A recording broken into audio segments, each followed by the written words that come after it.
So if you didn't watch the previous parts, I'm hitchhiking across all of Russia. First, I went south through the Caucasus, then east through the Urals, and onwards through Altai.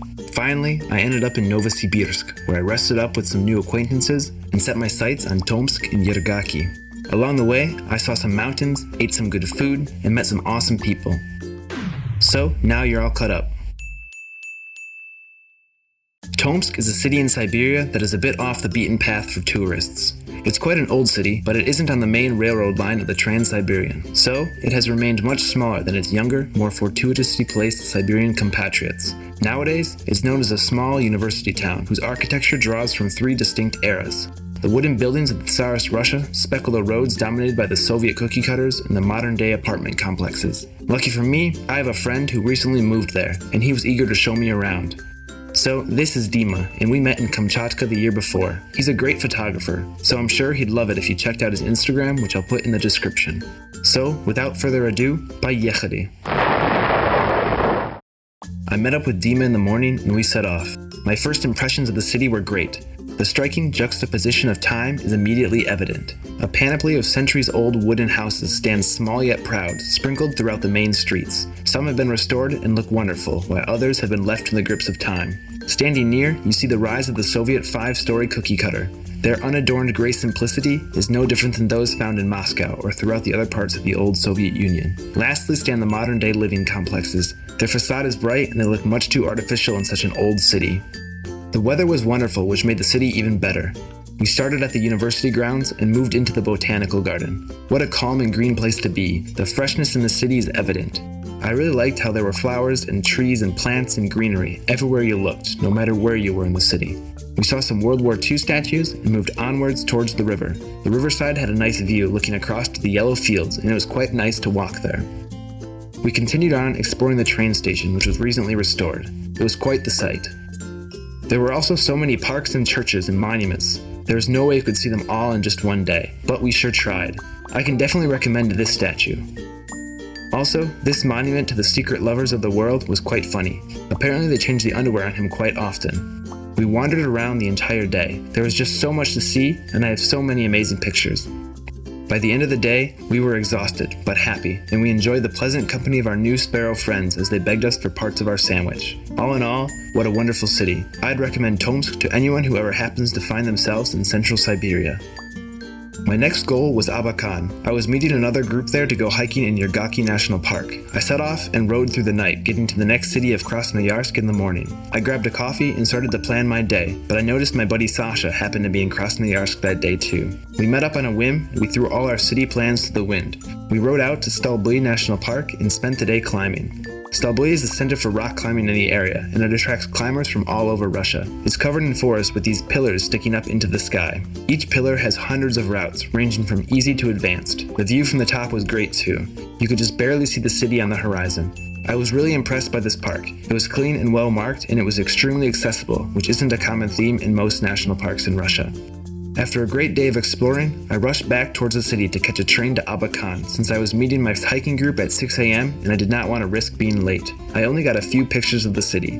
There were some Soviet mosaics, kids skateboarding on a Lenin statue, a lovely lookout, and the mighty Yenisei River. Getting to Abakan early, I waited for the group and got to chill with this cute stray cat sleeping next to me. After meeting up with the group, we set off for 12 days of adventure and fun in the mountains. Our first stint was a short hike into the park. This part of the park is extremely accessible for tourists, which is great to see. We saw the huge hanging rock and the sleeping Saiyan. Legend says this rock will fall as his alarm clock, and he will wake up to wreak havoc if the humans don't treat the planet well. My first impressions of the park were great. The roots intermingled with the rock, and the wet dirt from the recently melted snows had a fresh mountain smell to it. Our group meshed well, and we made a good pace as we got to know each other. We were a small but extremely motivated group, ready to conquer all that stands before us. This whole park is covered in strange and almost unnatural rock formations. There were so many moments that I felt like I was on another planet. The shapes seem unnatural and hand-carved. The greenery here is lush, but only in the forest below, as nothing too large can find a foothold on the rock walls. There are an abundance of ice-cold lakes that are stunningly reflective and meditative. The roots of the trees grow in the most chaotically beautiful way. The lack of delicious earth causes them to twist around the rocks and boulders in search of a taste of soft earth to sink their roots into. The crooked sun rays wiggled their way through the trees and painted the mountains orange as the sun set, lighting up the lake on our second day. These first few days we spent hiking deeper into the park. The weather was cloudy but not rainy, and the sun popped out sporadically to add some warmth. After many a photos and some of the greatest sausages around, we finally made it to Skaska Lake as the sun wriggled out of its cloud nest for good. It's a small but extremely deep lake with a huge boulder sitting in the middle. Beyond its shores, rock walls tower above. We took a chilly swim and it felt great. The first of many ice-cold swims and jumps of the trip.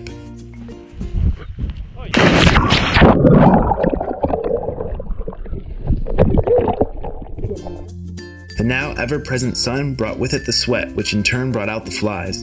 They were huge, like 2 or 3 centimeters in diameter or even more. We set up camp near Skaska Lake for a couple nights so we could enjoy some radial hikes. The first radial hike consisted of lots of ups and downs and covered some amazing ground. The views from the top of the passes were outstanding. I couldn't get enough of them. The lakes and their retreating glaciers pooled below and reflected the clouds and rock walls above. We had a nice lunch by the lake and continued to scale down the side of a cliff towards some waterfalls. The waterfalls were breathtaking, raging on even in July as the snow had only recently receded. Throughout the trip, Boris broke out his drone and got some amazing drone shots. We saw the remnants of an old Soviet military camp too. There wasn't much left and I wouldn't have even known if they didn't tell me what it was. We climbed up and around and saw a few more waterfalls and a moose as we started to head back to camp. Perhaps we had been a bit too ambitious because we descended the last pass in the dark and arrived to camp around midnight. We had been hiking for nearly 15 hours straight. The next day was a bit easier. We explored the stone castle and even managed a summit and a nice lunch on top. I got introduced to the basics of Soviet or Russian alpinism, and it was fun to compare to what I've learned in the US. Climbing around like children on the playground, enjoying the rocks and the beautiful nature around us, we had a wonderful time. We also visited the Arch. It's a natural archway near the Turtle Formation. So many of these odd rock formations look like animals, or at least they say. There's a whale, a turtle, a dinosaur, and all kinds of other stuff. This time, we made it back in time for a relaxing evening. Waking up the next day, we were covered in fog. We packed up and parted ways with our new friend Skaska Lake under a light rain. As we rose over the pass, the rain and wind turned to a magical fairy tale fog. We descended into the valley as the fog slowly twirled around us, slowly dancing between the rocks and trees, giving us a visibility of only 5 meters. Huge mossy trees and boulders were suddenly appearing, and you could hear the light tinkle of the river down below. Suddenly, it all cleared, and the enormous rock faces stared us down. We continued our descent along the river and stopped for some tea and a snack as the sun popped out for good that day. We took advantage of the sun and hopped in the raging river and explored the waterfall for a refreshing midday dip.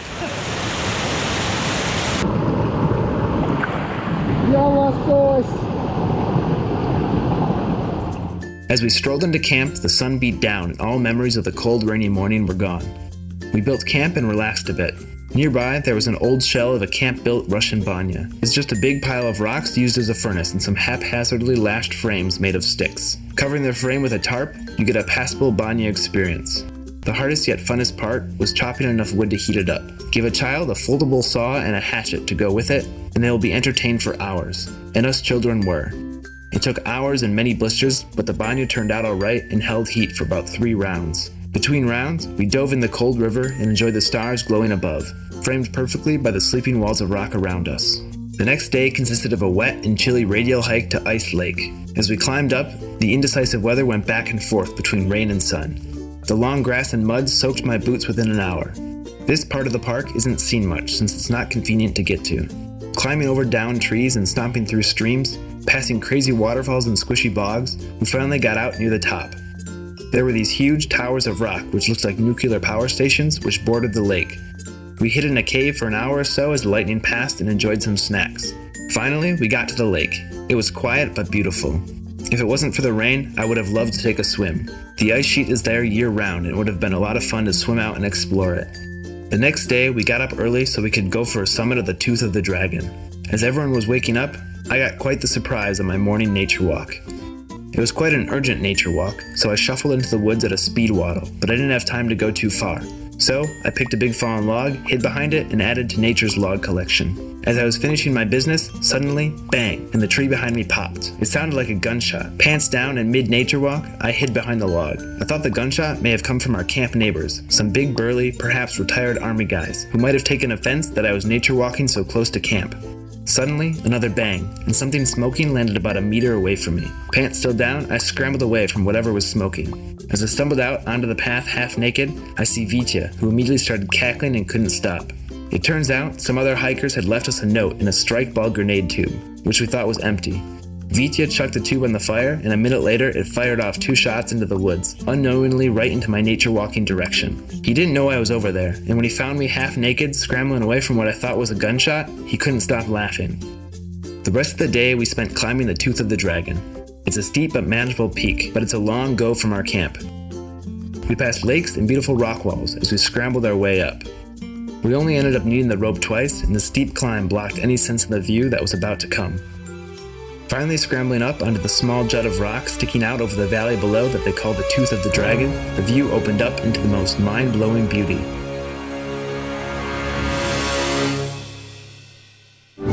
It was pure bliss. The view was out of this world.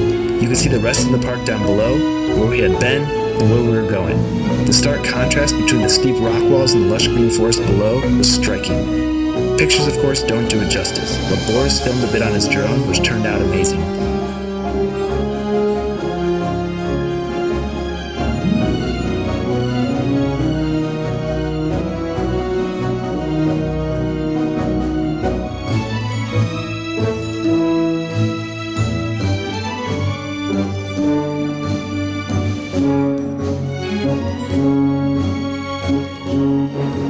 Making it back to camp by evening, I got to chatting with the big burly army guys who I thought had tried to kill me earlier. They turned out to be super nice. They even gave me some of their homemade energy bars, which were really good. It was a mixture of dried fruits and nuts, almost like a toffee. The next day, we hiked up towards Artist Lake. On the way, we took a dip in a little pool between 2 waterfalls. It was chilly but quite refreshing under the evasive sun. Even though the water is bone-chilling, there's nothing quite like the feeling of swimming in a mountain lake or river.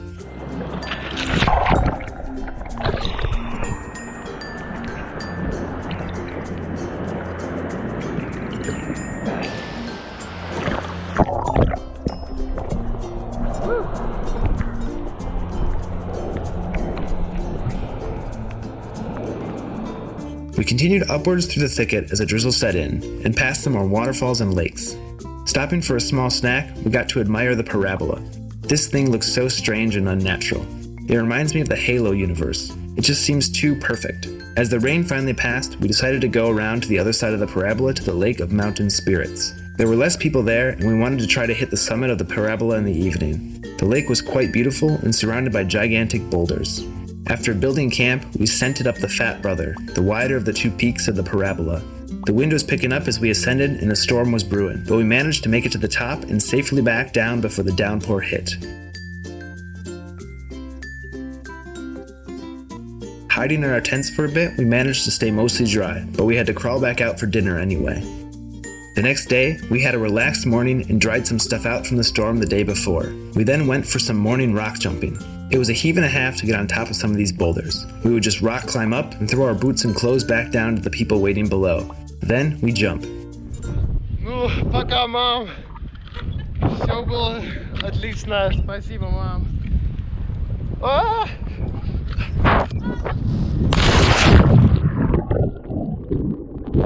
It was exhilarating. There is nothing quite like standing bare atop a huge boulder as these grandiose mountains stare you down, with the only option being a long plunge into the deep ice-cold water of the mountain lakes below you. You can't just do it once. You've got to do it again and again. I think this one may have been the highest cliff jump I've ever done. Boris even got it on the drone.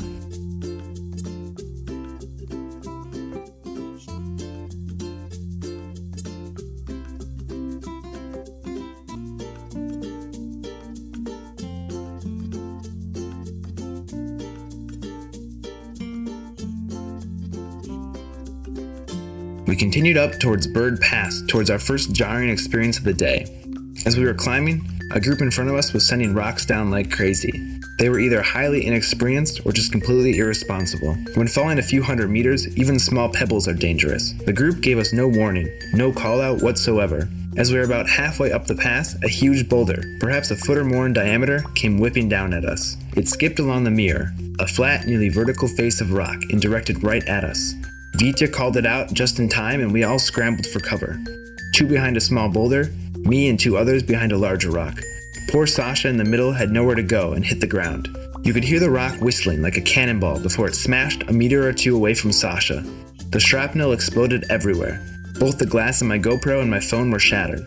My hand had some funny marks where it got hit, but nothing much worse. We were all lucky. We continued to the top of the pass, happy to be unhurt but furious at the hikers above us. We ended up catching them near the top and had a few not so repeatable things to say to them. After a snack, we decided the weather was good enough for a summit attempt on Bird's Peak. We hiked to the base and started to set up our ropes. Suddenly, that same group of hikers who set the rocks down on us came and started trying to dangerously free climb past us. Worst of all, they were trying to force their sister or friend or whoever was with them to do it even though she wasn't comfortable. The guys were acting as if they'd watched a singular YouTube video about climbing and suddenly they were experts. After yanking on our ropes and struggling to climb by, they set us back about an hour. Our weather window was quickly closing and we were angry, but we were still determined to climb up. Continuing on, we reached my favorite part of this climb. It's what the alpinists call the butthole, a small gap in the rock through which you must climb to get to the other face of the mountain. Finally reaching the summit, there was a moment of happiness.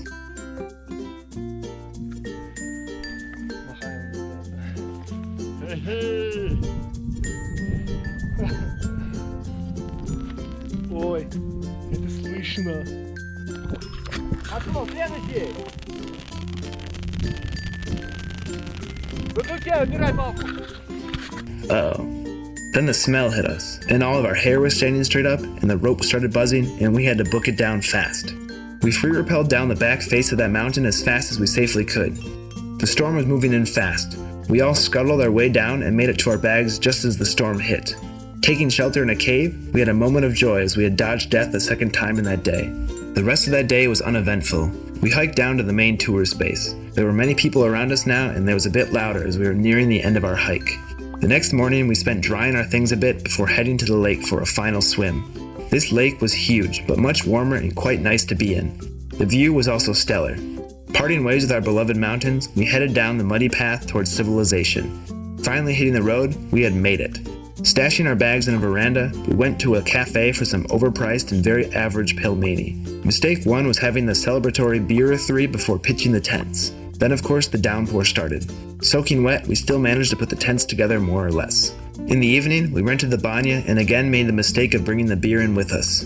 What was supposed to be a quick in and out wishy-washy turned into a full banya adventure. We were roasting like dumplings for hours into the night, enjoying the first signs of civilization we had seen in a while. Finally coming out around midnight, we made it back to our tents, chowed down the remaining canned beef like animals, and sardined into the tent. What a fun way to end our 2-week adventure. The next morning, we said goodbye to Ergaki and headed back towards Abakan. This hike for me was the most difficult and rewarding hike of my life. The 12 days we spent in Ergaki were beautiful and unforgettable, and we covered more ground than most tourists manage in a whole season, due in part to our lucky weather, but also our amazing team. In 2 weeks, you go from being complete strangers to a family. It was a sad moment to part ways with them, but I needed to continue my journey eastward.